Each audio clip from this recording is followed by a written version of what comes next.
33वां प्रकरण लुधियाना पदार्पण। हमारे साधु संत भी अजीब होते हैं। गांठ में दमड़ी नहीं रखते, परमात्मा के सिवाय किसी को अपना नहीं समझते, परंतु सर्वत्र सहंसाहों के सहंसाह की तरह अलमस्त घूमते रहते हैं।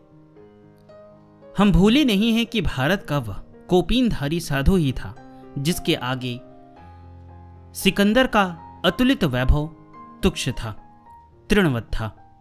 अभयम सत्व संशुद्धि के स्वामी ये अवधूत संत फक्कड़ फकीर होते हुए भी इतने समर्थ, इतने सक्षम होते हैं कि राह पड़े कंकड़ पत्थरों को अपने सत्य संकल्प से मनचाहा आकार दे सकते हैं।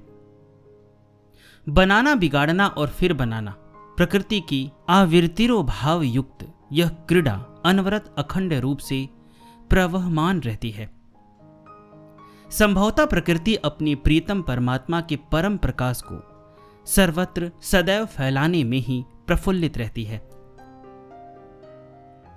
आनंदित आह्लादित रहती है। वह इस क्रीड़ा युक्त कार्य का संपादन अत्यंत कुशलतापूर्वक और सहज स्वभाव से करती है, न कि कर्तव्य समझकर। उसकी कारीगरी की कुशलता अनंत ब्रह्मांड एवं जीव जगत के रूप में प्रत्यक्ष प्रमाण है। परमात्मा और प्रकृति के सत स्वरूप से युक्त हमारे ये ब्रह्मज्ञ गुरुदेव विदेह होते हुए भी, जीवन मुक्त होते हुए भी, कर्तव्य से परे कृत्य होते हुए भी उस अखंड क्रीड़ा का हिस्सा बनने में ही आनंद मानते रहे, आह्लादित होते रहे। हमारे भगवत स्वरूप संत भी कुशल कारीगर होते हैं। वे ऐसा भव्य निर्माण करते जाते हैं कि भगवान और भक्त, फिर भक्त और भगवान के क्रीड़ाजन्य कर्म योग के संपादन से संसार में चैतन्य में परम प्रकाश ही पसरता चला जाता है। यह परम प्रकाश ही अध्यात्म के रूप में जीव जगत को जीवंत रखता है। गुरुदेव विश्वात्मा बावरा जी महाराज भी ऐसे ही सर्वसमर्थ, जीवन मुक्त दिव्य आत्मा थे। कर्तापन के एहसास से सर्वथा अछूते आप विश्व भर को आत्मसात करते चले गए और विश्व भी आपको आत्मसात करने को लालायित रहता। जहां कर्तापन का मल न हो वह विमल क्रीड़ा में चरित ही लीला के अंतर्गत आता है। आप प्रभु की लीला में मस्त रहते और आपके संपर्क में आए भक्तजन भी इसका आनंद लेते। कितनी सुंदर व ललित क्रीड़ा में लीला है यह।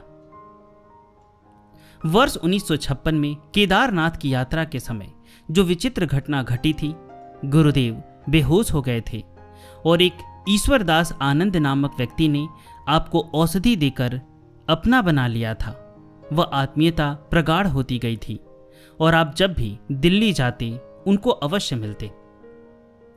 एक बार ईश्वरदास जी बोले, महाराज आप कभी पंजाब गए हैं?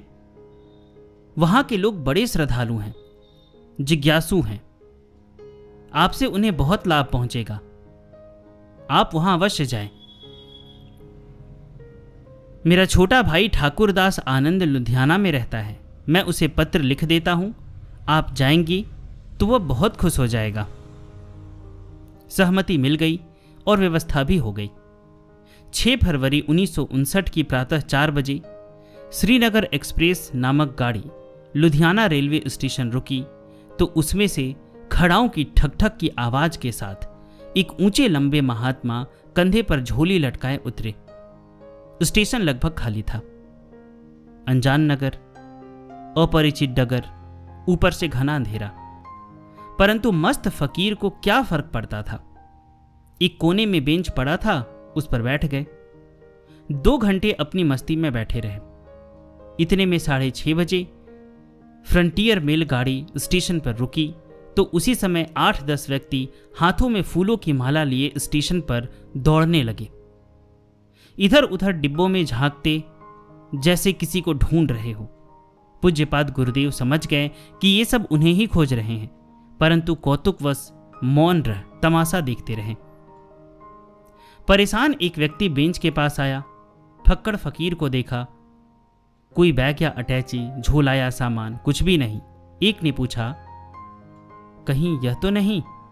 दूसरे ने कहा, नहीं नहीं, यह कैसे हो सकते हैं। उन्हें परेशान देख गुरुदेव ने एक को पूछ लिया, पुराना बाजार कहां है? बाहर रिक्शा वाले से पूछ लो, उसने खींच कर उत्तर दिया। रिक्शा तो मुझे करना नहीं है। आप आ कहां से रहे हैं? दिल्ली से। मुस्कुराते हुए कहा तो दिल्ली का नाम सुनते ही वह चौंका। नाम क्या है आपका? लोग मुझे बावरा नाम से बुलाते हैं। सुनते ही वह जोरों से चिल्लाया, अरे आ जाओ, मिल गए बाबा जी, यही महाराज जी हैं। सभी दौड़े, फूल मालाएं गले में डाल दी। प्रसन्नता की लहर दौड़ गई। उन्होंने सोचा था कि कोई मोटे से अधेड़ आयु के खूब सारी माला पहने, सजे धजे प्रभावशाली महात्मा अच्छे खासे सामान के साथ आएंगे, परंतु यह तो 24-25 वर्ष की आयु के लगभग दिगंबर फकीर हैं। सामान के नाम पर एक कपड़े को गांठ मारकर झोली के रूप में कंधे पर लटकाए। किताबों में तो पढ़ा है, तस्वीरें भी देखी हैं, परंतु वास्तविकता में ऐसा पहली बार देखा। दूसरा एक और भी कारण था। दिल्ली से 2 गाड़ियां एक साथ चलती थी, श्रीनगर एक्सप्रेस और फ्रंटियर मेल। इन योगी राज ने आना था फ्रंटियर मेल से, परंतु किसी भक्त ने गलती से बिठा दिया था श्रीनगर एक्सप्रेस में। श्रीनगर एक्सप्रेस लुधियाना प्रातः 4 बजे पहुंच जाती थी और फ्रंटियर 6 बजे। जब उन लोगों को पता चला कि महात्मा जी 4 बजे से यहां बैठे हैं तो उन्हें बहुत दुख तथा पश्चाताप हुआ। महायोगी जोरों से हंसने लगे। कुछ न समझ लोगों ने पूछा, महाराज आप हंस क्यों रहे हैं? तो आप बोले, मुझे गोस्वामी जी की चौपाई याद आ रही है। रूप विशेष सामने प्रत्यक्ष होने पर भी यदि उसका नाम न पता हो तो वह पहचान में नहीं आता।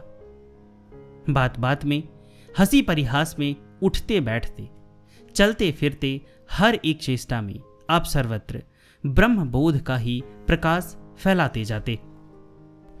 भगवत स्वरूप इन महायोगी ने अपने विमल लीला चरित में जो कुछ कर्म योग में क्रीड़ा का संपादन किया, उसमें विश्व भर से असंख्य भक्तगण हिस्सा लिए और विश्व भर के अनेक स्थानों को इसका प्रत्यक्ष दर्शन करने का अवसर मिला।